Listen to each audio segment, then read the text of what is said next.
മുഖത്തന്നെ അങ്ങനെ ആകെ വിഷമിച്ച് ഡൈനിങ് ടേബിളിൽ ഇരിക്കുകയാണ്.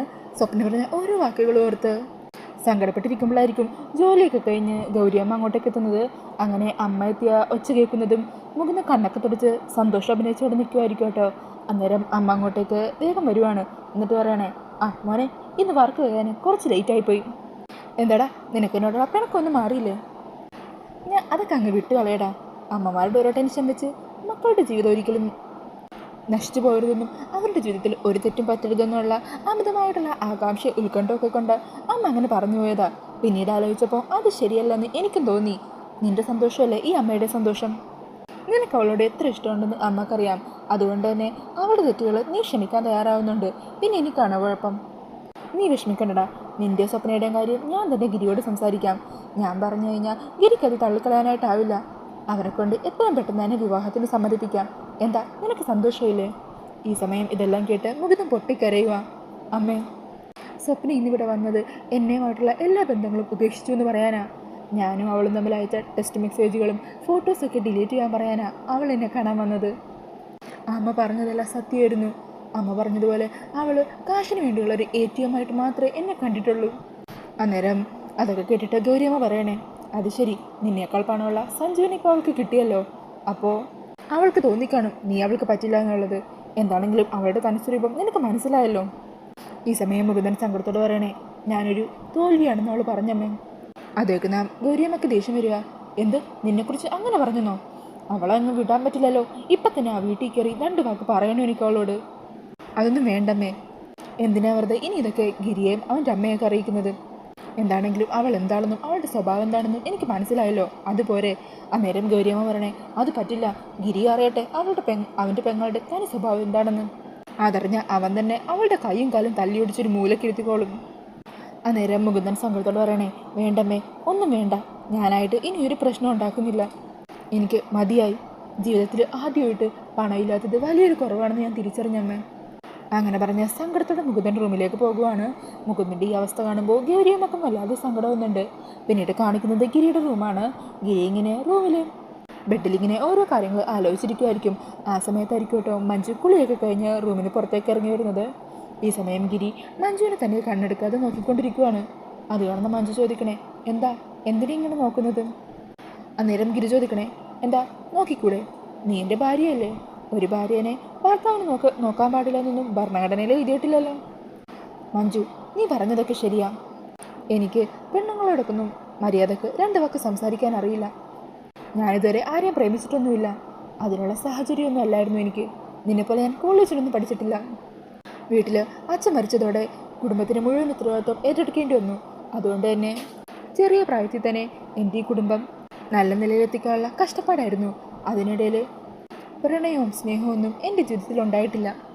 പക്ഷേ എന്ന് കരുതി സ്നേഹിക്കാൻ അറിയാൻ പാടില്ലാത്ത ഒരാളാണ് ഞാനെന്ന് നീ കരുതരുത്. എൻ്റെ ഉള്ളിലും സ്നേഹിക്കാനുള്ളൊരു ഹൃദയമുണ്ട്. നിന്നെ എനിക്ക് ഒത്തിരി ഇഷ്ടമാണ്. അത് കേൾക്കുന്ന മഞ്ജുവിന് ഒത്തിരി സന്തോഷമാക്കുവാണ് കേട്ടോ. ഈ സമയം ഗിരി മഞ്ജുവിൻ്റെ തോളിൽ ഇങ്ങനെ കൈവെക്കുവാണ്. അന്നേരം മഞ്ജു ഗിരിയുടെ നെഞ്ചിലേക്ക് ഇങ്ങനെ ചാഞ്ഞ് കിടക്കുവാണ് കേട്ടോ. ആ സമയം ഗിരി മഞ്ജുവിനെ ഇങ്ങനെ നെഞ്ചോട് തീർക്കുന്നുണ്ട്. ഗിരിയും മഞ്ജുവിനെ കെട്ടിപ്പിടിക്കുവാണ് കേട്ടോ. ആ സമയം മഞ്ജു പറഞ്ഞേ, മതി ഗിരിയേട്ടാ, എനിക്ക് ഒത്തിരി സന്തോഷമായി. ഗിരിയേട്ടൻ്റെ വായിൽ നിന്ന് ഈ ഒരു വാക്ക് കേൾക്കാനാ ഇത്രയും നാളെ ഞാൻ കാത്തിരുന്നത്. അന്നേരം ഗിരി ചോദിക്കണേ, റൊമാൻറ്റിക്കായിട്ട് സംസാരിക്കാൻ എനിക്ക് പറ്റുന്നുണ്ടോ മഞ്ജു? ഉണ്ടെന്ന് പറഞ്ഞാൽ മഞ്ജു തലയാട്ടുവാണ്. അത് കേട്ട് ഗിരി ഇങ്ങനെ ചിരിക്കുവാണ് കേട്ടോ. ഗിരിയുടെ ഈ ചിരി കാണുമ്പോൾ മഞ്ജു അന്തം വിട്ട് ഗിരിയെ ഇങ്ങനെ നോക്കണേ. മതി, ഇത്ര അറിഞ്ഞാൽ മതി. നീയല്ലേ രാവിലെ പറഞ്ഞത് എനിക്ക് റൊമാൻറ്റിക്കായിട്ട് സംസാരിക്കാൻ അറിയില്ലെന്ന്. ഇപ്പോൾ എങ്ങനെയുണ്ട്? അത് കേൾക്കുന്ന മഞ്ജു ആകെ അങ്ങ് ഞെട്ടിപ്പോണേ. അപ്പോൾ ഇത്രയും നേരം പറഞ്ഞതൊക്കെ അഭിനയിച്ചതാണോ? അന്നേരം ഗിരി പറയണേ, പിന്നല്ലാതെ. പിന്നെ നിന്നെ ഞാൻ സ്നേഹിക്കുമെന്ന് നീ വിചാരിച്ചോ? അതെ, നിന്റെ സ്വപ്നത്തിൽ മാത്രം ഒരിക്കലും നടക്കാൻ പോകുന്നില്ല. നീയല്ലേ രാവിലെ എന്നെ വെല്ലുവിളിച്ചത്. അതുകൊണ്ടാണ് ഞാനിപ്പോൾ ഇത് ചെയ്ത് കാണിച്ചത്. ഈ സമയം ഗിരി അതെല്ലാം തന്നെ പറ്റിക്കാൻ വേണ്ടി ചെയ്തതാണെന്ന് അറിയുമ്പോൾ മഞ്ജുവിനും അല്ലാതെ സങ്കടമാകുവാണ്. അങ്ങനെ സങ്കടത്തോടെ മഞ്ജു അവിടെ നിന്ന് പോകുവാണ് കേട്ടോ. ഈ സമയം ഗിരി പറയണേ, കുറച്ച് നേരം കൂടി അഭിനയിക്കായിരുന്നു, പെട്ടെന്ന് അത് പറയണ്ടായിരുന്നു. എന്താണെങ്കിലും സാരമില്ല. അങ്ങനെ പറഞ്ഞ് ഗിരിയും പോകുവാണ്. പിന്നീട് കാണിക്കുന്നത് അടുത്ത ദിവസം ഗൗരിയമ്മ ഫോണിൽ ഇങ്ങനെ സംസാരിക്കുകയാണ്.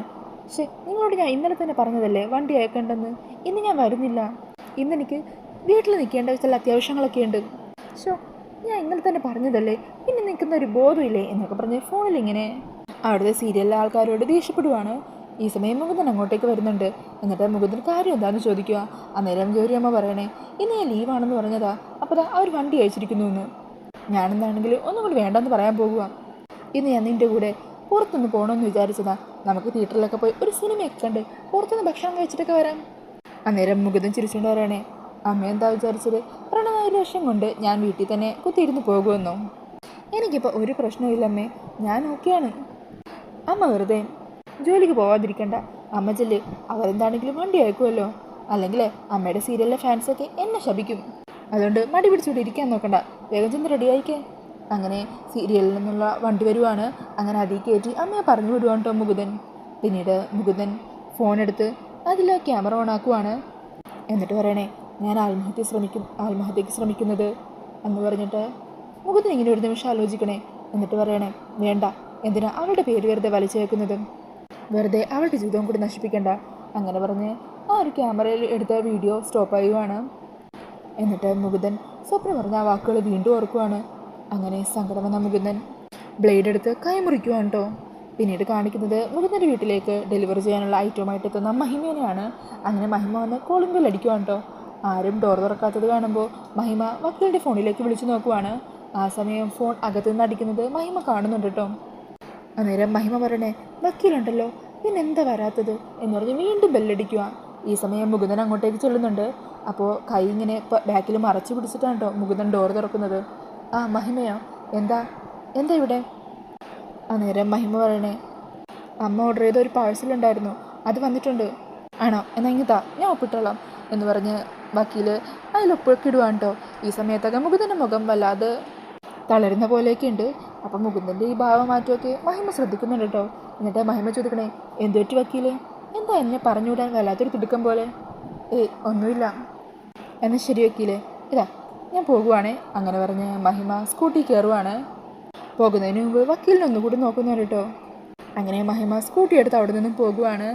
ഈ സമയം ആകെ തളർന്നു നിൽക്കുന്ന മുകുന്ദനെയും കാണിച്ചുകൊണ്ട് എപ്പിസോഡ് തീരുന്നുണ്ട്. അപ്പോൾ ഈ റിവ്യൂ ഇഷ്ടമായാൽ മറക്കാതെ വീഡിയോ ഒന്ന് ലൈക്ക് ചെയ്യണേ. കൂടുതൽ റിവ്യൂസിനായിട്ട് ഈ ചാനലൊന്ന് സബ്സ്ക്രൈബ് ചെയ്ത് സപ്പോർട്ട് ചെയ്യണേ. താങ്ക്